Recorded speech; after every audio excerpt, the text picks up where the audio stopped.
Hello, welcome to Free Bible Commentary with Pastor Teacher Dr. Bob Utley. Be sure to visit Free Bible Commentary at www.freebiblecommentary.org. Now, here's Bob. In 2 Samuel chapter 3 today, dealing with one of the experiences in the early life of David. I would like to recommend, if you're going to be a teacher and teaching this aspect of David's life, the very best thing you could do is to read about 8 chapters back and about 8 chapters forward. If you can get the feel of what's happening in David's life right now, these chapters are going to make great sense. But isolated completely from what goes before and what comes after, they don't have the continuity that you're really going to need to try to explain this and apply it to the people that you're going to be teaching. Now I'm going to begin in verse 6. It mentions a series of David's sons in verses 1 through 5. 3 of them rebelled against him, and 3 of them we never hear about again, so apparently died as infants. Now it came about while there was war between the house of Saul and the house of David. Now that would be basically against the Benjamites, who were the basic followers of Saul, and the followers of David, which would be Judah and other identified tribes and friends and mercenaries and that kind of thing. Now notice what happened. That Abner was making himself strong in the house of Saul. Now Abner, of course, was the commander of the armies under Saul, and he really was the power behind the throne after the death of Saul. He was a very strong military man, and he's going to put Ishbosheth on the throne, but he's really the power behind the throne. Now verse 7 it says, "Now Saul had a concubine whose name was Rizpah." Now a concubine was a socially acceptable marriage partner. They did not have the full rights and inheritance of a wife, but they were socially accepted, and they did have limited rights of responsibility and inheritance for their children. Now, notice it mentions whose name was Rizpah. Now, we learn more about her from chapter 21, verse 8 and following. She apparently was a very gallant lady. And I'm really not sure whether this actually happened or if this was a trumped-up charge or what. Abner's not going to deny it. He's just going to get mad. He was even accused of it. And so it's not real certain what's happening here. But the reason it's so significant, a concubine or a wife or a part of a king's harem were considered to be the personal property of the king. If someone else took part of the king's harem, it was a sign that they wanted to become king, or they were trying to conspire to become king. You ought to see chapter 16, verse 22, and 1 Kings 2, 22 and 23 for similar accounts of this. So apparently Ishbosheth thought that Abner wanted to be king. Now if Abner wanted to be king, he could have very easily, and this seems to be a real ruse to me. Notice where it mentions, and Ishbosheth said to Abner. Now, Abner had made him king, and we see from chapter 2, verses 8 through 10. He was one of Saul's children. "Why have you gone into my father's concubine?" Well, here is the problem. Ishbosheth has moved his court from the tribe of Benjamin clear across on the eastern side of Jordan in the territory of Gad to get away from the Philistine pressure. And in all this move, I'm sure there was a lot of psychological, emotional, as well as military pressure. So if you have a map in the back of your Bibles, I would like for you to turn there for a moment, and I want to show you how far away in the wilderness Saul's family, Ishbosheth, had to move. All right, notice. Now, if you'll have a map, it has a question mark by this place name, but it locates it right there on the border between Manasseh and Gad. Now, David's throne is going to be down in Hebron, way down here in the southern part of Judah, pretty close to the wilderness. Now, of course, Jerusalem is not made the capital until David overcomes the Jebusites there, and later in his reign, he'll make Jerusalem his capital, and that's where God finally chooses for the temple to be built during the reign of Solomon. But right now it's Hebron for David, and this other name, Mahanaim, for Ishbosheth. Okay? Now Abner was very angry over the words of Ishbosheth and said, "Am I a dog's head that belongs to Judah?" I think he was saying, "Am I a useless traitor that you should accuse me of something like this?" Have you ever done something nice for somebody and they not be appreciative and it just burns you to the quick? Abner had put this man on the throne. Abner had kept him there. Abner was fighting his battles. And here this guy comes and accuses him of an illicit love affair with one of Saul's concubines. Well, it burnt him. Now, I don't know if it's true or not, but I don't think it's true. Why, the circumstances he'd be accused of this, I don't know. But he says, "Friend, who do you think I am?" He said, "The very person you think I am, I'm going to become." Means he's going to put his allegiance behind the united monarchy under David. It really burned him. "Today I show kindness to the house of Saul your father, to his brothers and to his friends, and have I not delivered you into the hands of David? And yet today you charge me with a guilt concerning this woman?" He just couldn't believe it. "May God do so to Abner, and more also, if as the Lord has sworn to David, I do not accomplish this for him, to transfer the kingdom from the house of Saul, to establish the throne of David over Israel and Judah, from Dan to Beersheba." Now, of course, Dan to Beersheba, as you know, the tribe of Dan moved because of the Philistine pressure, and they moved clear to the north, and so it became a proverb to talk about the northernmost city was Dan, the southernmost city was Beersheba, and so that's a way of talking about the whole land. Now, Saul was known as Israel, and David apparently was known as Judah, and Saul's going to try to combine them into one monarchy because he got so mad at Saul's descendant for this accusation. Look at verse 11. "And Ishbosheth could no longer answer Abner a word because he was afraid of him." This little milquetoast king shouldn't have popped off, and when he did pop off, he should have followed through on it, but he just let it go. He didn't know what to say. He realized how powerful Abner was, and he just got himself in a mess. "Then Abner sent messengers to David to his place, saying," now David's in Hebron, "Whose is the land? Make your covenant with me, and behold, my hand shall be with you to bring all Israel over to you." Now, the ideal of covenant is an agreement between two people with corresponding responsibilities, and that's what Abner is planning on doing. "And he said, Good, I will make a covenant with you, but I demand one thing of you, namely that you shall not see my face unless you first bring Michal, Saul's daughter, when you come to see me." Now, you remember, Saul had given David Michal as a sign of friendship, and also because David paid the dowry price, which was 100 foreskins of the Philistines. Yuck! That's 1 Samuel 18, 20 through 27. But later when Saul got mad at David, he took David's wife and gave her to another man. 1 Samuel 25, 44. Now it's real important that David get Michal back for several reasons. First of all was the political reasons.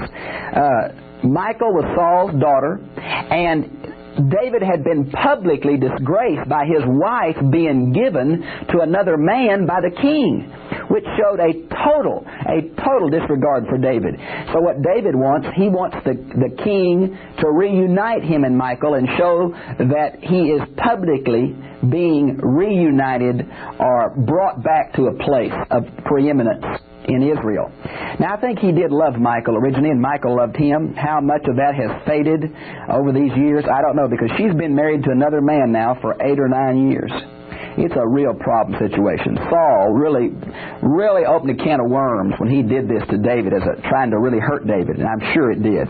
Now, notice it says in verse 14, "So David sent messengers to Ishbosheth, not to Abner, to Ishbosheth, and said, You return Michal."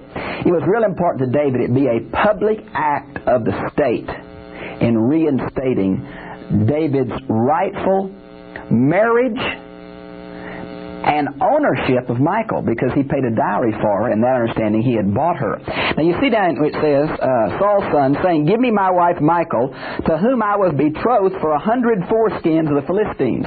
Now the Philistines were the only people who were uncircumcised in the area, and David delivered twice this many.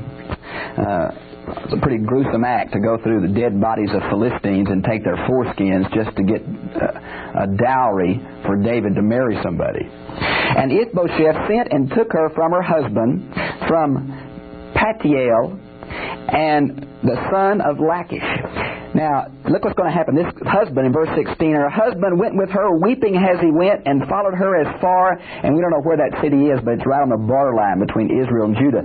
Boy, it broke this husband's heart. He'd been married to this girl for 9 or 10 years. Apparently, he loved her because of who she was, and there was something of the political nature in David's marriage. But boy, can you see the disruptions here already beginning in David's family life? My goodness, he paid an awful high price to be king, I want you to know. Verse 17. Now Abner had consultation with the elders of Israel. Now the elders of Israel refers to the older chieftains of the tribal groups. We might often call them sheiks. And they had very powerful in local areas. And usually they were consulted on matters. It began in the time of Moses, when Moses appointed elders to help him administrate. And it comes down to this time. In past times you were seeking for David to be king over you. Now that shows the fact that some of these chieftains, even the northern 10 tribes, really wanted David to be their king. And so it shows there's a popularity, a groundswell growing. Now then do it, for the Lord has spoken of David, saying, by the hand of my servant David. Now my servant, I think this is possibly the origin of the New Testament phrase servant or slave. Here it's an honorific title of God's uniquely equipped messenger and spokesman. I will save my people Israel from the hand of the Philistines and from the hand of their enemies. Now there seem to be possibly two references that Abner is making. Number one, 1 Samuel 9:16 and 1 Samuel 15:28. Verse 19. And Abner also spoke in the hearing of Benjamin, and in addition to Abner, went on to speak in the hearing of David in Hebron, and all that seemed good to Israel and the whole house of Benjamin. Even Saul's own tribe agreed with Abner that David should be king over a united monarchy and not Ishbosheth. That shows the popularity and also the power of Abner. Then Abner and 20 men with him came to David at Hebron. And David made a feast for Abner and the men who were with him. And Abner said to David, let me arise and go and gather all Israel to my lord the king, that they may make a covenant with you, that you may be king over all your soul desires. So David sent Abner away, and he went in peace.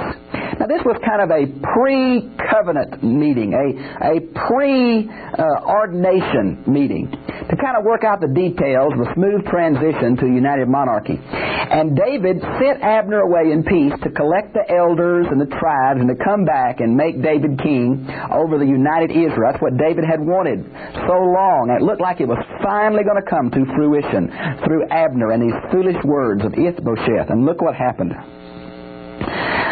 And behold, the servants of David and Joab came from a raid and brought much spoil with them. But Abner was not with David in Hebron, for he had sent him away in peace.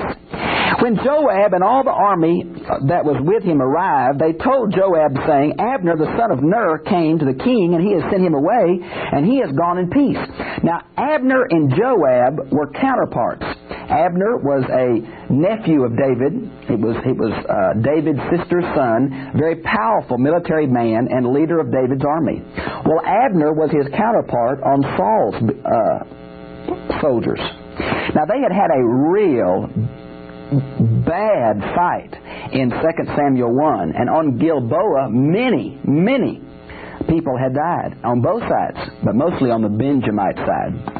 And so what basically happened is one of Joab's brothers was killed in this fight, and Joab held Abner personally responsible for this death. So there's real blood feud between these two groups. And Joab couldn't believe that David had done this without consulting him. And he was furious. I'm sure his pride was hurt. He was mad. And we're going to see what he does. Then Joab came to the king and said, what's the matter with you? What have you done? Behold, Abner came to you. Why have you sent him away? And he is already gone. You know Abner, the son of Nun, that he came to deceive you and to learn of your goings out and comings in and find out all that you are doing. Now, this is the military mind of Joab. He said he's come to spy it out. He hadn't come to make a deal with you. He's just come to spy things out. Now, I'm really wondering if Joab used that as an excuse or he really believed that. We never have the psychological insight of what's happening, just the actions that people do. Now, Joab is going to kill Abner because he killed Joab's brother. But the pretense is that Abner was trying to spy on David and had tricked the king. Now look what happens. Then Joab came out from David, and he sent messengers after Abner, and they brought him back from the well of Sirah, but David did not know it. Now Sirah, Josephus tells us, about 2.5 miles north of Hebron. So Abner hadn't got very far. Boy, Joab went right in to see David and sent a message saying, David wants to see you one more time, Abner. One more time, David wants to see you. Now, David was totally ignorant of this. Look at verse 27. So when Abner returned to Hebron, Joab took him aside in the middle of the gate to speak with him privately. Now, this in the middle of the gate refers to the little rooms that were built on to the city gate, so that if one of them failed, they could defend another one. And they were private little rooms, ironically, that were often used in time of peace for the place of justice and local trials and that kind of thing. And so he took him privately, or at least semi-privately, over to the side. And there he struck him in the belly so that he died on account of the blood of Ashaphel, his brother. And you all see chapter 2, verses 18 through 28 for this account. Now Joab was acting as a blood avenger. Now that goes back to Numbers 35, 26 and 27. But the problem with this is that Hebron was a city of refuge. You see that from Joshua chapter 20, verse 7. And if Abner was in the city, he couldn't kill him even if Joab was the blood avenger or the Goel, the kinsman redeemer. Now we learn from 1 Kings 2:5 that David never got over this impulsive act. And when he was dying, he passed on to Solomon. He said, don't forget what Joab did. And he said that he acted inappropriately. What does that mean? He killed somebody out of revenge of something that happened in an act of war. And men were not individually responsible for acts of killing a relative in times of war. But Joab killed Abner anyway. And afterward, when David heard about it, he said, I and my kingdom are innocent before the Lord forever of the blood of Abner, the son of Nun. Now, killing innocent blood was a terrible crime in the Old Testament, and it had lingering curse consequences on the people involved. And David said, I want everybody to know that I didn't have any part of this. What Joab did in reality was stop the uniting of the Jewish people under one monarch. It took years and years and years more for David to finally unite the kingdom. Joab, in one act of personal vengeance, had stopped the plan of God for the uniting of the kingdom under David. I bet David was fit to be tied when he heard about this. You see, the same problem that Ishbosheth had with a strong military man, Abner, is somewhat of the problem that David had with the strong military man, Joab. He couldn't control him. The man acted impulsively on his own instead of listening to God's anointed. And so it was a break of faith, a break of covenant, a break of chain of command, and David was just furious about it. Listen to what he says. It's a curse in verse 29 that he puts on his own nephew. Listen to this. May it fall on the head of Joab and on all his father's house. May there not fail from the house of Joab one who has a discharge, or who is a leper, or who takes hold of a distaff, or who falls by the sword, or who lacks bread. Now David, I know he's angry and he's impulsive, but my goodness, he cursed this house. The first one is one who has a discharge. Well, if you go back to Leviticus 15, that meant this man was ceremonially unclean to ever appear in the temple services. It says a man who is a leper. If you look at Leviticus 13 and 14, leprosy was a unique disease that the people of that day believed was given by God as a curse for evil doing. A man who takes hold of the distaff, now that's one translation meaning, may all the men of your house do women's work. Or another possible translation is, lean on a staff, which means may all of your male children be born cripples. And then he says, who falls by the sword, means they're going to lose in every battle they participate in. Or who lacks bread, this is the curse of poverty. Boy, David just piled up. They're going to be crippled, they're going to be cursed, they're going to fall in war, they're going to be ceremonially unclean, they're going to be a leper. But you know, Joab just couldn't believe what his relative had said about him. So Joab and Abishai, his brother, killed Abner. Now, we don't have Abishai mentioned in the account, because he had put his brother Ashiel to death in the battle of Gibeon. Now, go back and read chapters 1 and 2, and you'll catch up on what's happening here to set the stage for this. Verse 31 now. By the way, I think it's ironical in verse 29. Joab killed Abner as a point of family honor, to uphold his family honor. And David turned around and cursed his whole family because of what he did. It's ironical, isn't it? Verse 31. Then David said to Joab and to all the people who were with him. Now Joab and his family had to participate in the elaborate state funeral for Abner. Not only did they have to be present, but Joab and his family had to tear their clothes, gird sackcloth on, and lament over Abner and walk in the funeral procession. David made the man who killed him to have all of the signs of Oriental mourning and to participate in that state funeral for the man that he treacherously killed in ambush. Ooh, man. And King David walked behind the bier, or the bed. That shows it was a state funeral. Okay, it was an elaborate deal, because David wanted everybody to know that he did not have any duplicity in the death of Abner. In the same kind of way he wanted nobody to believe he had any duplicity in the death of Saul a few lessons earlier. Now, thus they buried Abner in Hebron. Now notice they didn't bury him in the north.